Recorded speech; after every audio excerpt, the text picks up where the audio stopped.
Concerned about a potential stock market crash? You're not alone. In this video, I'll share 6 essential strategies to safeguard your investments and navigate market downturns with confidence.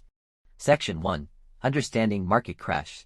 A stock market crash is a sudden, significant decline in stock prices across major indices.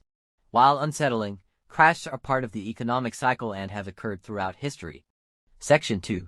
6 strategies to prepare for a market crash. Diversify your portfolio. Spread your investments across various asset classes like stocks, bonds, real estate, and commodities to mitigate risk.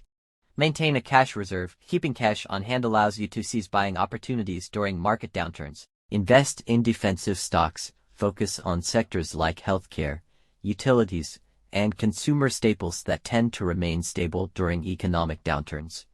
Implement dollar cost averaging. Investing a fixed amount regularly can reduce the impact of market volatility over time. Establish an emergency fund. Having 3 to 6 months' worth of living expenses in liquid assets can prevent the need to sell investments during a crash. Stay informed and calm. Educate yourself about market trends and avoid making impulsive decisions based on fear. Section 3. Implementing these strategies. Assess your current investment portfolio and identify areas for diversification. Set up automatic contributions to take advantage of dollar cost averaging. Review your emergency fund to ensure it meets your financial needs. Market crashes are inevitable, but with proper preparation, you can weather the storm and emerge stronger. If you found this video helpful, like and subscribe for more investment insights.